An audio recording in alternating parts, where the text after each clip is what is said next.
ক্ষমা করে আমায় মেনে নিতে নেবে কি আজ সেভাবে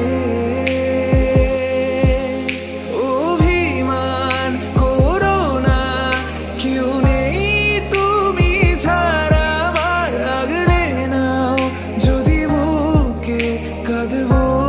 জড়িয়ে তোমায়। ভালো লাগা ভালোবাসার তফাৎ কি যে হয় জানতাম না,